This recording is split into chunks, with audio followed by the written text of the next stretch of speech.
Hello and welcome to Creating a Family, talk about adoption, foster care, and kinship care.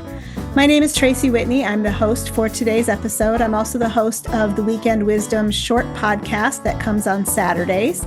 And I'm delighted to be here today to talk to Nicole Valenzuela about a topic that is crucially important for foster and kinship families. She's going to walk us through some practical financial strategies for foster and kinship families. Nicole is the founder of Fostering Finances, where she helps foster, adoptive, and kinship families navigate financial challenges included in caregiving, including how to build stability and opportunity for the children in their care. She's passionate about helping families break cycles of scarcity and create homes where kids can thrive. You can follow her on Instagram at Fostering Finances. And we're really happy to have you here with us today, Nicole. Thanks so much for joining us.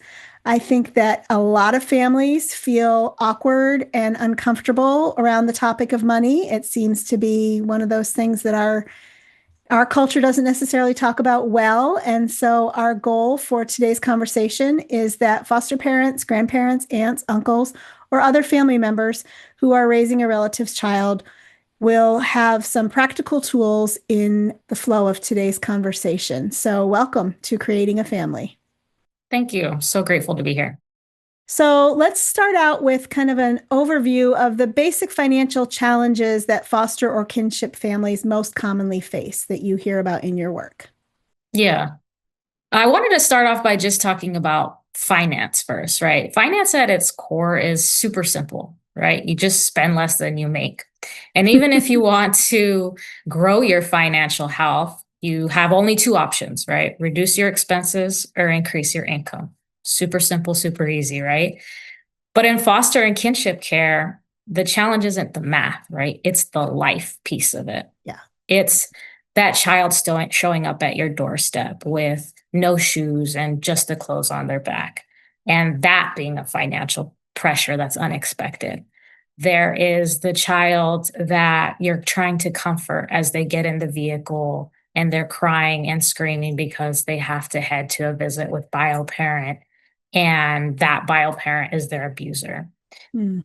And that's that emotional toll, right?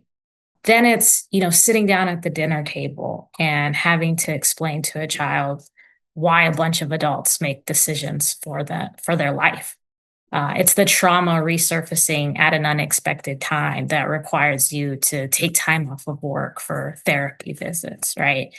So while the numbers of finance are simple, the financial reality isn't. And for foster and kinship care, money isn't just dollars and cents. It's the unexpected costs. It's the time we lose at work.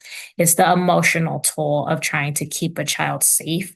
And that's why for families like ours, money is survival, and survival is deeply emotional, and every dollar carries the weight of safety and stability and love. And so those, I think, are the biggest challenges that come with being a foster parent as it relates to, and kinship family as it relates to finances.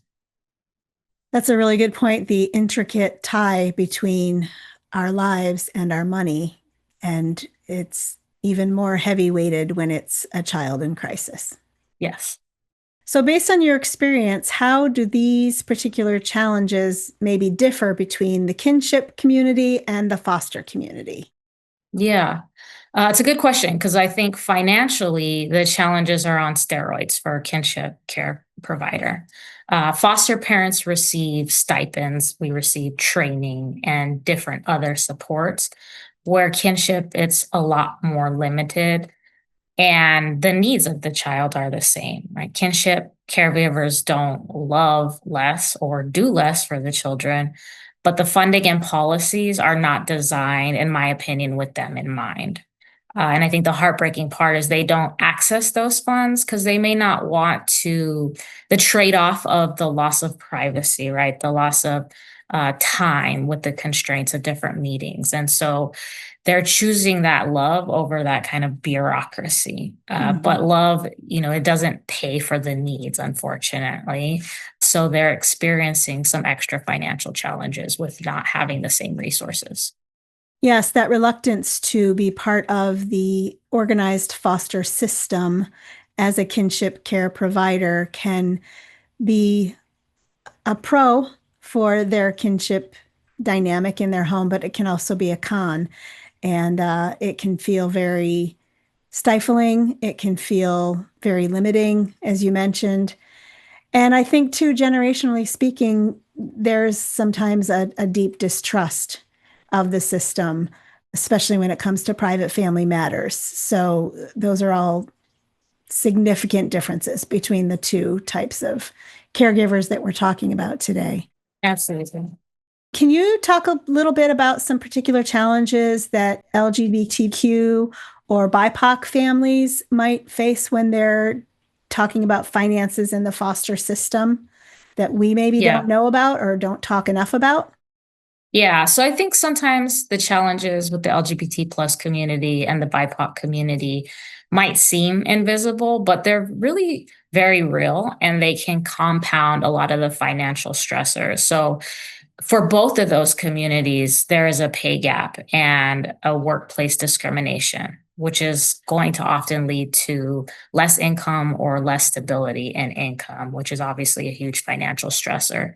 For BIPOC families, statistically, they have more jobs that are hourly and no paid vacation versus salary. So if they're leaving for an ad hoc appointment, that's less income. BIPOC families are also disproportionately making up the population of kinship care. So, as we just talked about, there's, same cost, less assistance, and that's going to create a financial hardship. And then for the LGBT community, it's a support. This is to be very honest, and it's not easy for me to say, but it matters, so I will. Foster care support networks are often rooted in faith and religion. A lot of people of faith and religion become foster parents because they're drawn to it based on their faith. And that community, not all, but some, view the LGBT plus community as sinful or wrong. And so imagine you're a member of that community and you're hearing, we're here to support you, but we don't support your identity, right? So that can feel very isolating for that community. And they may not choose to access those networks and support that are very, very vital and important in some cases. So these are just to name a few. Then there's other things that I think are beyond the dollars and cents. Systems are not necessarily made for the LGBT community in the sense that they're a little bit more traditional. So this is a very small example, and I'll just personal story tell. But we had a bonding assessment, and they reached out to us and said, okay, we need to do it with the primary caregiver. Well, our family's not rooted in traditional family values that may have the breadwinner and the stay-at-home parent or the traditional caregiver. We're both equally participating in bath time and getting things ready for school, doing the homework. So for us, it was, hey, we both want to be at this bonding assessment. And I don't think that that's something that traditionally is, seen. So the systems might not be there for us because they're more traditional. Small example, we've actually had some really good experience as an LGBT family, but there are other examples as well that are a little bit more extreme. And then in terms of emotional hurdles, we're navigating racism, homophobia, transphobia, and that takes an emotional toll. So yes, the financial math of the costs are similar for all foster and kinship families, but the context isn't. LGBT plus and BIPOC caregivers are, again, doing the same work, fewer supports, heavier scrutiny, and more barriers to safety nets. So that's why inclusive, affirming, and equitable support systems aren't just nice to have, but they can be survival for some of these foster and kinship families. That makes sense. Are there specific financial challenges for single foster parents or single kinship caregivers that we may not be aware of? Absolutely. I mean, for context, I'm a married woman. And there's days where my wife frustrates me, and I'll look at her and say, you know what, I think I'm going to keep you because this road is hard. It's a full load And for a single parent, it's again half the resources, half the income. They're down a person being able to go to these court dates meetings.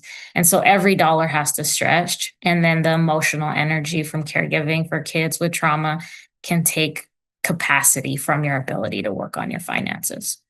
So for single caregivers, the challenges aren't just financial, they're layered, constant, exhausting, and yet so many step up anyway, which is incredible. A key for them is just to find more resources and support structures. So let's talk about some of those day-to-day experiences that any of these foster or kinship caregivers might have that aren't covered by the stipends or allowances or other resources that we've already identified as maybe challenging for them. Yeah, every state is different, and every family's lifestyle and priorities and how they manage their money is different. But one commonality I always hear from every foster parent I talk to, and for quite frankly, what the data shows, is that the stipend does not cover everything. It's intended to, cover room and board, some clothing, personal allowance, but my foster son is in the 99 percentile. Every time I turn around, he's wearing a different size. So, it's not covering even what it's supposed to with the clothing allowance. And you add haircuts, extracurricular activities, birthdays, tutors, transportation, the car seat needs replacing. All of these things add up. So if you're already a parent, it's the day-to-day things that the stipends don't cover. And these normal things are for the child's safety, for the well-being, the normalcy, and also the inclusion of the child into that family structure. And so foster and kinship families are stretching their own resources to cover the real cost of giving kids not just the safety, but a full and stable childhood.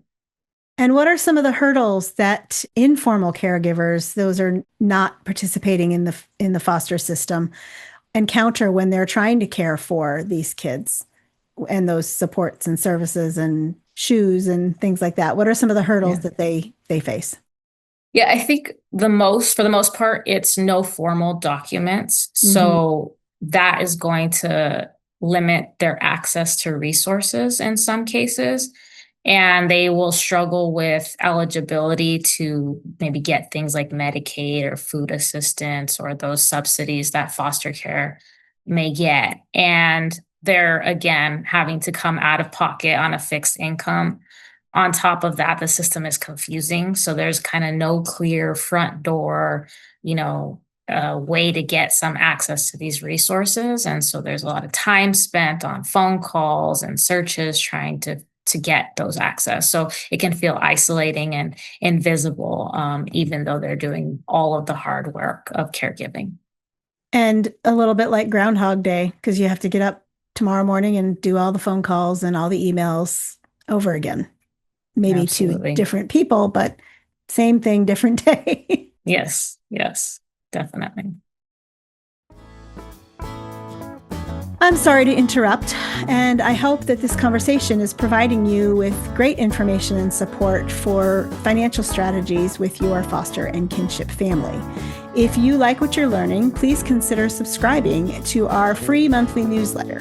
If you go to creatingafamily.org/newsletter, you can choose our brand new free e-guide as a thank you for subscribing.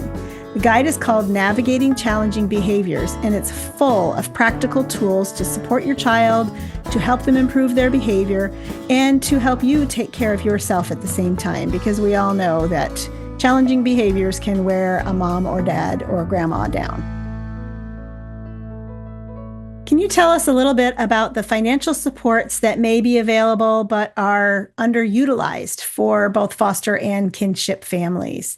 Things like foster care allowances or clothing stipends, Medicaid, any of those things that you can tell us about that would maybe be a difference maker for families that they don't know about or aren't using. Yeah. One of the biggest gaps I see is not just what's, unavailable in terms of resources, but more what's underutilized. So there are supports out there that foster and kinship families either don't know about or they don't have the bandwidth to apply for the, Mhm. you know, time bandwidth or the emotional bandwidth. So one-time subsidies, I think, are a huge one that go underutilized. So some states offer, a moving in allowance when the child first comes into care that could provide things like furniture or a new bed. There's the back to school and clothing allowances for some states. I know at times I wasn't aware of these. And so you really have to be on top of asking your caseworker. Mhm. And then there's also, I know in Arizona, it's called a provider indemnity program. So it covers things like damage to foster parents or third parties' property when there's damage caused by a child in foster care. So it's kind of those one time things I Mhm. think a lot of times go underutilized. And then nonprofit support. So a lot of nonprofits will provide extracurricular activity support. In Arizona, it's Friends of Foster Children Foundation. They'll cover things like swim, gymnastics, basketball, all those extracurricular activities. And then you have things like the temporary assistance for needy families and Mhm. for kinship caregivers. Even if you're unlicensed, you can often qualify for those cash assistance. And then the Kinship Navigator program is one I believe is also very underutilized. So let's talk about the Kinship Navigator program. Can you kind of give us a brief overview? I understand they vary state by state, but kind of a brief overview of what they are, what they were designed to accomplish, and how kinship families in particular can find them, whether they're part of the foster system or they're doing informal kinship care. How do they find a Kinship Navigator program? Yeah, I think kinship navigator programs are like the GPS for families who step in to raise kids when the parents can't. They can help you figure out resources you may not even know exist, like financial support, childcare, legal help in some cases, school enrollment, or even just emotional support. So you'll usually find them run through your state's child welfare agency, local nonprofits, or sometimes even universities, but again, state specific. So you'll have to look through your specific state resources. So going to your state's website and just typing Kinship Navigator would be the first step for that. Okay. So let's talk about some of the tax strategies that are available to families who are doing foster care or caring for kinship children, relative children, that they may be eligible for, but they may not know about. Yes, love Texas. So there's about five different ones, not specific to foster or kin, but Mhm. often because of the rules, they will apply to a foster parent or a kinship parent. And so these rules are typically the child has to be living with you for more than half of the year, and you have to be providing more than half of their financial support. And the third rule is they have to be a US citizen, national, or resident alien. But for all five of these, if you meet those kind of three criterias, you should be able to take advantage of these different child tax credits. For informal kinship works, if your child is your son, daughter, grandchild, sibling, half sibling, kind of any descendant of these. For the child tax credit, it's pretty big benefit, could be up to $2,000. You just need that valid social security number. Child has to be under 17. So that's a great benefit to take advantage of. We also have the credit for other dependents, which can be about $500 maxes out. And so if a child doesn't qualify for the child tax credit, either because they're older or have no social security number, this one can be one you can access as well. And then the third one is child independent care credit. So this is if you're paying for childcare, any type of after school program, a babysitter, while you're going to work or while you're looking for work. The IRS will pay for a percentage of these costs. It'll help you gain back some of those expenses that you incurred. And then there is the earned income tax credit. And this is for low or moderate income earners. And this can be stacked with the child tax credit, so it can be very nice. And this you can get if the child is under 19 or under 24 and going to school as a full-time student.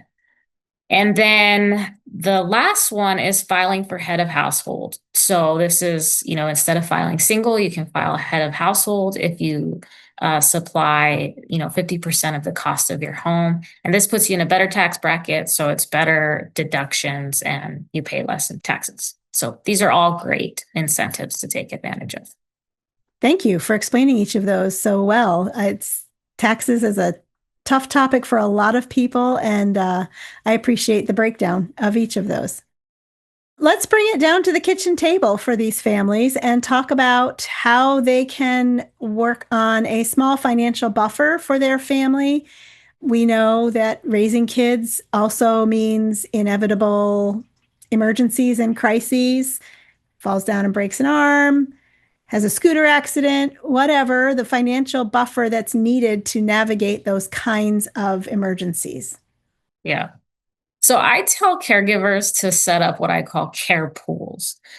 Think of them as just small little saving buckets just for those inevitable type of emergencies that you just listed that come with raising kids. And I think, to be honest, the emergencies always come. There's, a pair of glasses breaks, the car needs a repair, late night urgent care visits. They're all part of it.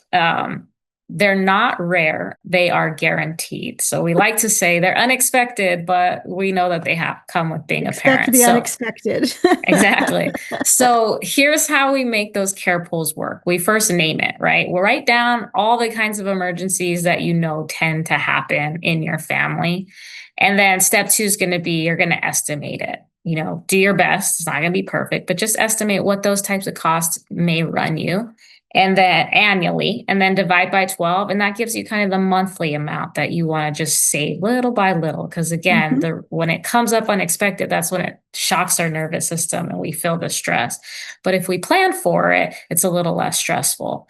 And then you automate it. It's kind of step 3. If you can, set up an automatic transfer so the money builds without you having to even think about it. And so you're prepped for when those, so-called unexpected emergencies happen.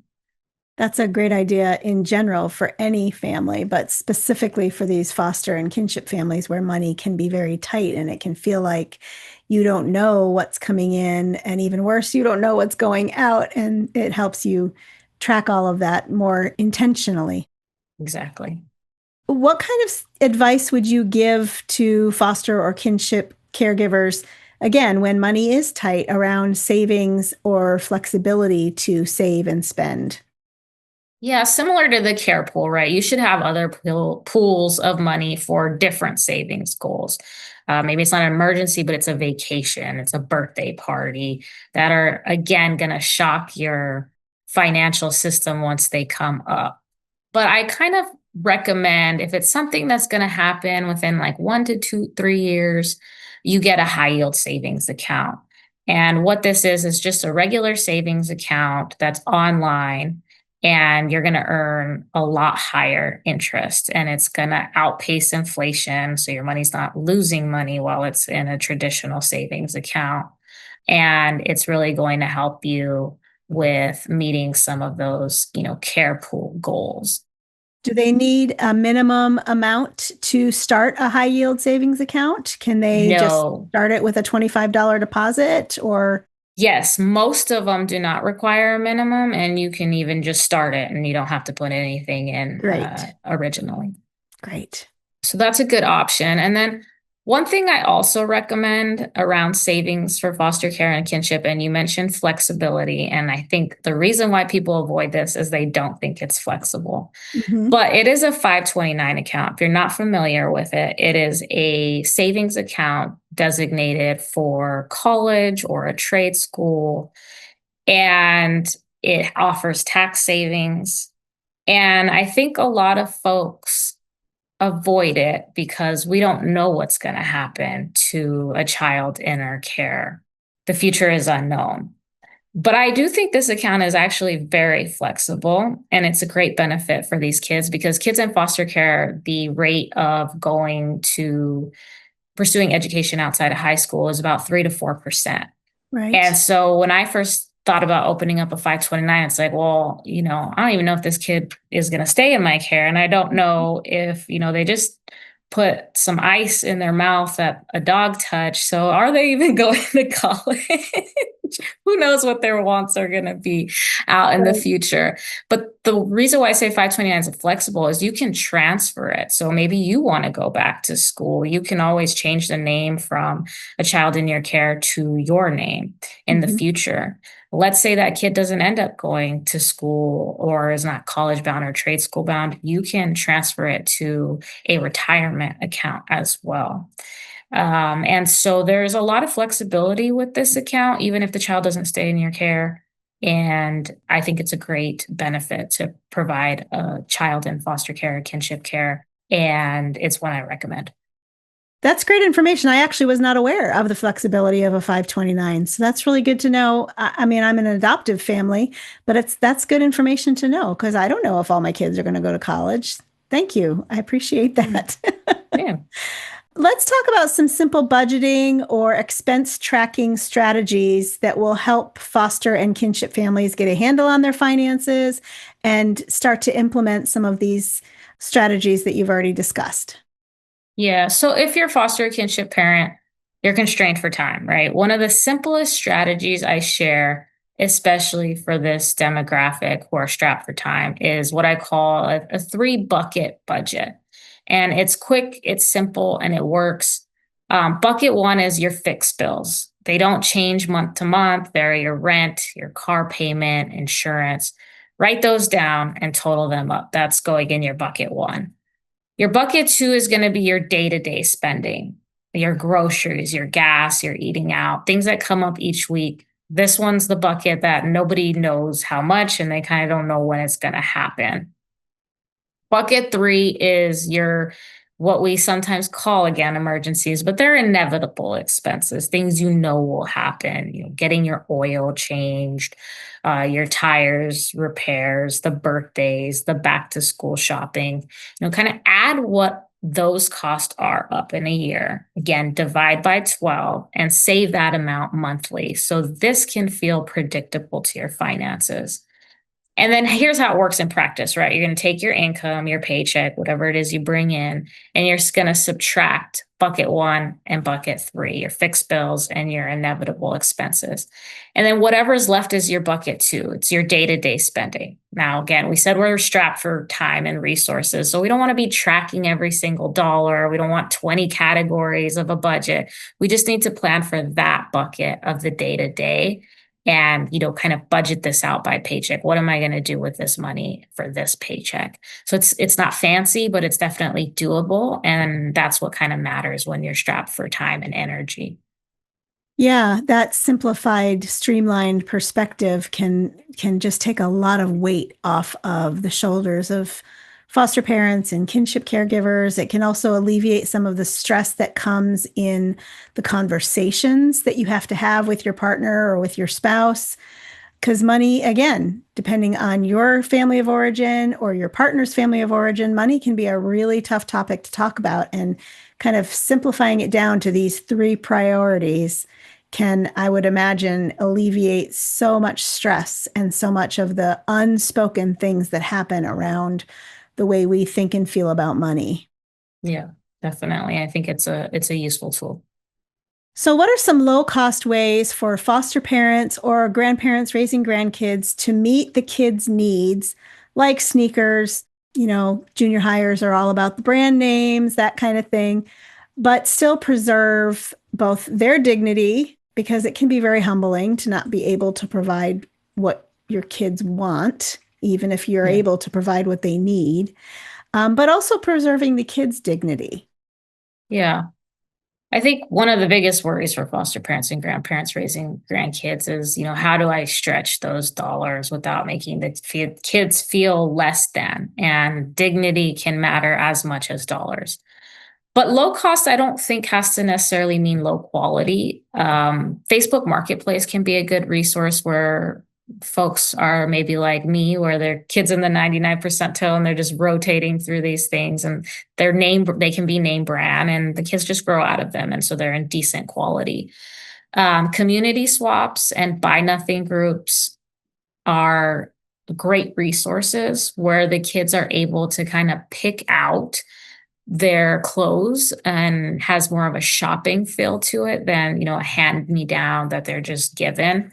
Secondhand is another option in terms of Goodwill is a huge option that we utilize a lot and often find clothes with the original price tag. And so that gives, again, dignity and some, personal style to being able to pick out their clothes.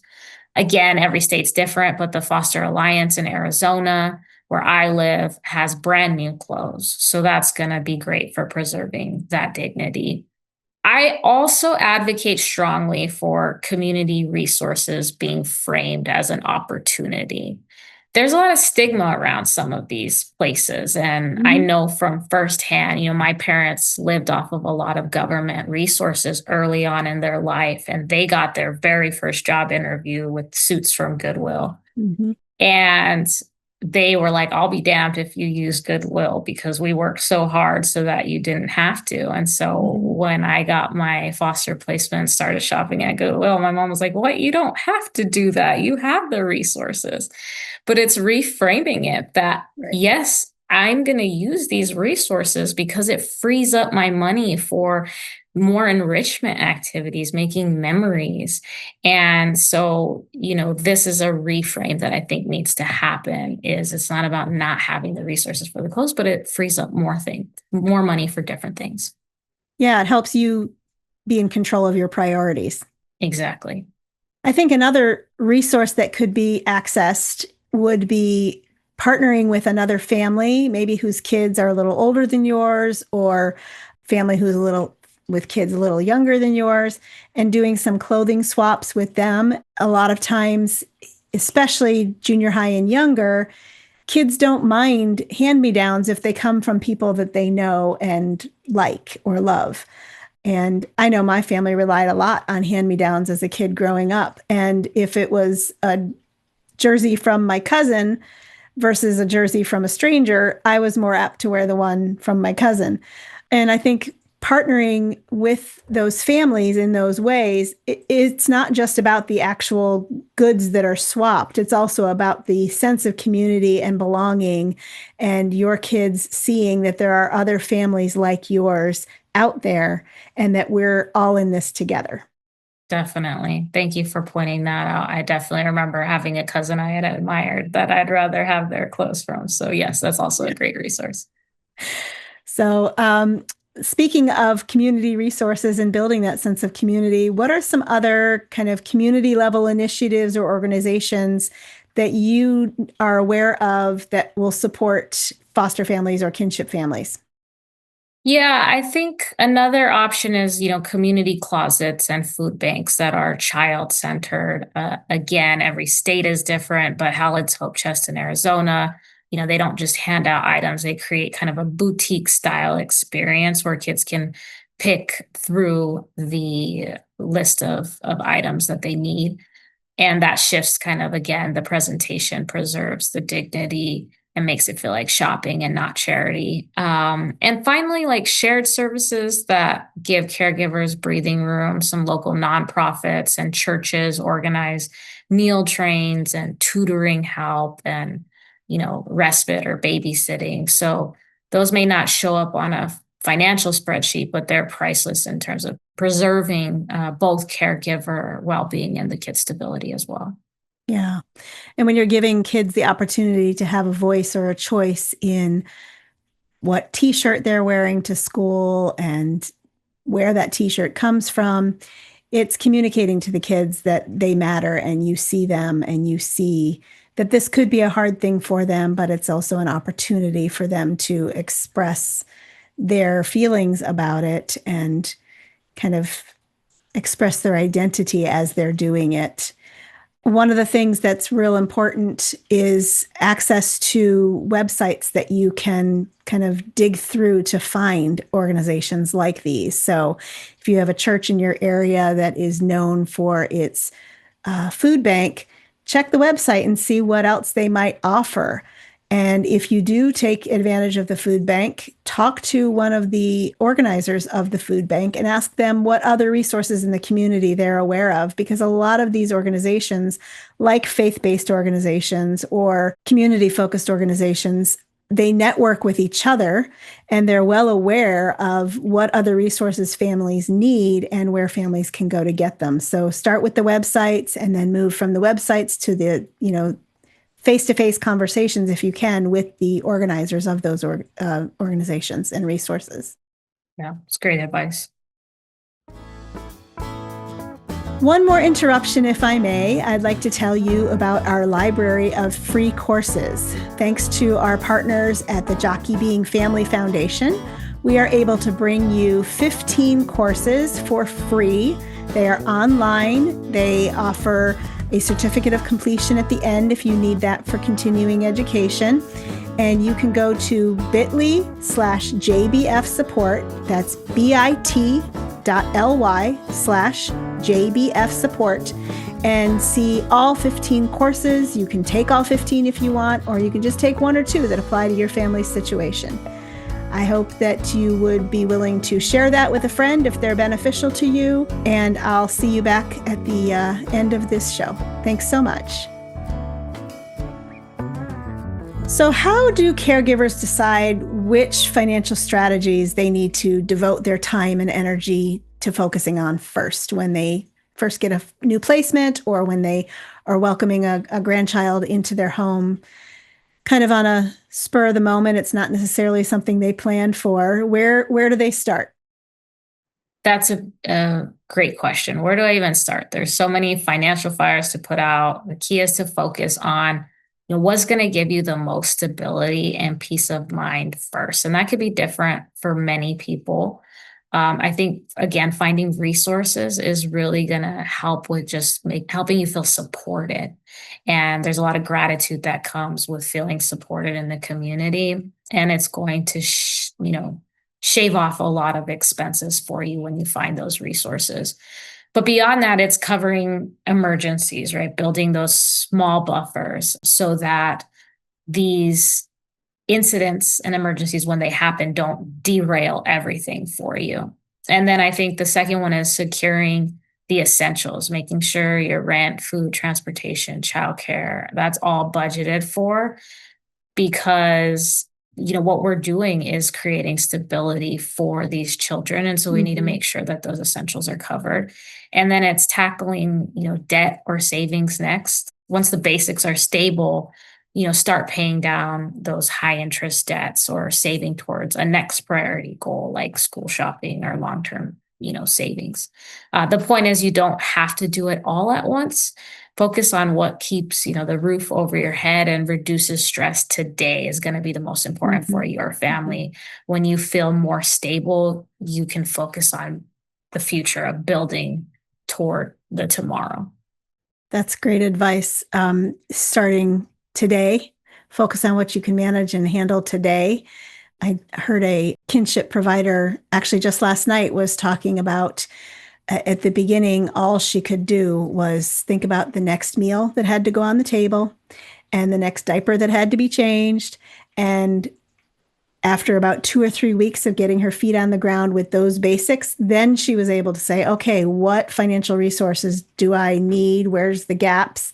And she could sit down and kind of plan for the next 3 months. And then she could plan for the next 6 months. And she just kept making herself hold back a little bit and just do what she could do right now and tackle when she felt more grounded and more settled. And she could tell that the child was feeling more grounded and more settled, because that's an important dynamic to remember. Also, if you're all about the business of handling the emergent right now, and you're thinking about how do I handle groceries and bedding and the electricity today, you also have to be thinking about how the kid is feeling about all of that and handling all of that. Absolutely. What are some of the small kind of early wins that would build a caregiver's confidence, um, that would make them feel like, okay, I do have a handle on things and I can start thinking and planning for 3 months down the road or 6 months down the road? What were those small wins usually? Yeah, I'll give a couple that are more maybe like traditional finance, and then some others that maybe folks might not think about. But the high yield savings account, I often see with my clients, it's just a 10-minute exercise to open it up, sometimes even shorter than that. And they see the interest that they gain, hundreds of dollars in some cases. And it's like this quick, like adrenaline rush, like, oh, this is awesome. What more can I do to jumpstart my finances? So that's a quick win. Like I said, 10 minutes builds confidence. The other one is mapping out your money, writing down your liabilities, what you owe, writing down your assets. Sorry, you're writing down your assets, what you own, and writing down your liabilities, what you owe. Your interest rates, your passwords, your account logins. Mm, I call it a money map. It's mapping everything out, all the details of your finances. And what I often hear with clients when I have them do this exercise is, I feel like an adult. And sometimes we need to feel like an adult, right? So that's a quick win. And then one that's not traditional finance is gratitude. mm, It shifts the focus of what I'm missing. I don't have this. I don't have this, to what you do have. right. And that's going to lower the stress hormone cortisol in foster care environment. It's going to feel like the deck is stacked against you. Mhm. And it will quite literally shift that focus from the negative to the positive, and it's going to improve your financial decisions. Because scarcity, when we operate from that place, it's going to do one or two things. You're either going to Mhm. start hoarding money, which isn't great either, or you're going to start spending as retail therapy, if you will. So gratitude is going to allow you to be intentional and recognize progress in your finances, which then snowballs to more progress and more progress. Mhm. And so it's going to strengthen that caregiver resilience. And so many people feel, right, that stipend isn't enough. Mhm. And it's not, but it's a resource that gives us more capacity to do what so many of us would do for free. And so gratitude turns that financial care from being a chore to part of the mission of caregiving. So you mentioned the scarcity mindset and how it can create conditions where you're very reactive. What are some of the signs of a scarcity mindset that we should be maybe thinking about or trying to identify in ourselves? I think one of the signs of scarcity mindset that I frequently see is hoarding. We're Hmm. hoarding money. We're building up savings accounts with no actual designation on where it's going to go. Or we're just thinking that, and like I said, it could shift the other way where we're spending beyond what we should because we're using it as retail therapy. Hmm. Other signs are in your body, right? It's your chest tightening every time you walk into a store because you're feeling like, oh my God, I don't have enough. And a lot of these feelings of scarcity are in your day-to-day behaviors, checking your balances obsessively, Hmm. feeling panic or guilt every time you spend, even though it might be a need for the child. Right. These are some of the most frequent ones that I see regarding scarcity. I think scarcity mindset also could include the self-talk, telling yourself, I don't have the money to do this, or I'm never going to dig out of this hole. And then when we are saying that to ourselves frequently, whether we actually ever say it out loud or not, the kids pick up on that.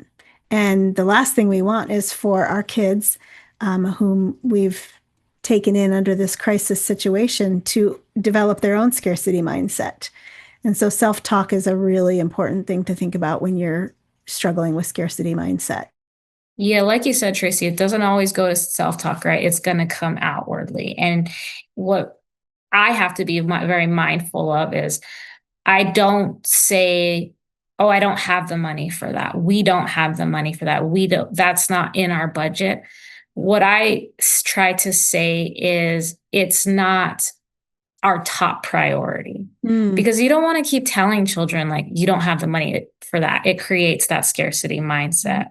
Or, we can't get that for you. It starts to feel like, why am I not worthy? Why can't I have this? Versus just saying it's not the top priority. Because even if we're a millionaire, there's still going to be things that we want that we can't have because, we can tend to get greedy when we start thinking about winning the Powerball and all these things, right? So there will always come a time where we, can't buy that thing, but it's not because we don't have enough. It's just we don't. Right now, it's not in our top priority. So you really have to be conscious of the words that you use around these kids because you don't want to proliferate scarcity mindset with them. Yeah, that's a really good tip. So, can you give me some practical financial strategies that you would want every foster parent or kinship caregiver to walk away from after listening to today's conversation? Yeah. I've shared a lot of strategies today. Hopefully, everyone's still keeping it together. Yeah, right. We talked about building care pools, accessing resources, taxes, simplifying budgets, right? But I want to leave you with some fresh ones because all of those are very important. But let's keep it a little bit fresher. First, talk about money with your kids. Talk about it with your friends if you need some practice first, because nobody talks about money with their friends either, and we should. But break the silence and shame that so many of us grew up with. For little ones, maybe it's, 3 piggy banks. We've got one for savings, we've got one for giving, we've got one for spending. For older kids, let them plan a budget themselves, right? You get that back to school stipend. Let them plan how they're going to spend it. Or talk about saving for a trip at the dinner table with your kids there. That conversation plants seeds for a new financial future for these children. Poverty is a huge reason why children end up in care, and we need to start planting these seeds so that they hear positive conversations at the dinner table around money. Even if you got to go fight in the room and hash it out, when you get to the dinner table, make it a good conversation about money. The second is budget for joy. We have a budget for court dates because every single one I go to, I need some joy in my life, right? Family team meetings, reviews, those can be some of the toughest days for us, and we want the kids not to see that. So set some money aside for grabbing ice cream or, a fun little ritual that says, yes, today was hard, but joy still belongs here in our family. That's not extra. That's part of our healing. The third, give kids a chance to practice, right? I mentioned a little bit, like hand them a small allowance or a set budget for something like back to school shopping. My foster son wanted to do a yes day, and I was terrified. So I'm like, I got to go to the store and say yes to everything. And then I'm like, wait, let's give him a little budget. And I was actually blown away about his abilities to pick and choose what worked for him. And, it's a learning experience. They might teach you how to budget, right? And so kids in foster or kinship care don't get a lot of choices in their life. This gives them both the dignity and experience with money. So those would be my 3 fresh ones to add. I love that. I would add, learn how to talk about money as a tool that is getting you what you need and then getting you what you want. Because when you talk about it as a tool, we don't talk about a hammer as positive or negative. We don't have a ton of stigmas associated with hammers, but we do with money. And so if we can learn how to talk about money as a tool that helps us construct the life that we need and want, I think it gives our kids a great foundation to then fight off the stigmas of scarcity mentality and the poverty mindset, in addition to all of those tips that you listed. Yeah. And Tracy, I want to call this out because needs and wants is very big in the financial world. Like separate your needs from your wants. And I do love it. But as I entered this space of being a foster parent, I've been careful with the wants too. Because I think, again, because these children might have to go back to those conditions of poverty, the need versus wants creates this, are my wants not important? It's not a need, but it's a want. And are they no longer important because I have to wipe them out of my budget or whatever? So again, I like to go back to those just priorities, like listing things as priorities, because our wants are important as well too. And I want these kids to believe that they can get their wants at some point as well. Yeah. And just learning how to put those in proper priority to work for them. Yeah, definitely. I like that. That's great. So as we're wrapping up here at the end of this conversation, I would love for you to speak directly to a foster care parent or a kinship caregiver who is feeling overwhelmed by their finances right now, who's feeling maybe a little hopeless or stressed by the financial pressures that they're feeling. Give us just some kind of bit of hopeful encouragement that will give them the boost to keep on going. I think to every caregiver experiencing financial pressure, I see you. You're carrying so much, and money feels just like another impossible weight to add on to everything you're going through. I think the truth is that finance work is not separate from your caregiving. It is part of it. Mm-hmm. Every step you take towards your financial goals or your financial well-being is self-care for yourself and your family. And it plants seeds that can break literal cycles of poverty in these children and change their family trees. When you talk about money in a healthy way, which you're able to do by working on your financial self-care, the work, it starts with you, but it does not end with you. It creates ripples of stability, hope, and legacy. And I want to encourage you to continue to work on your financial self-care. Wow, Nicole, that was beautiful. Thank you so much. I appreciate you spending time with us today. I appreciate the practical advice that you offered. You can find Nicole at Fostering Finances on Instagram, and we'll link some of the important resources in the show notes for you. So thanks, Nicole, for joining us, and thanks, listeners, for joining us as well. Thanks, Tracy. I do also have a website, fosteringfinance.com. You can find me on as well. Great. Thank you for sharing that.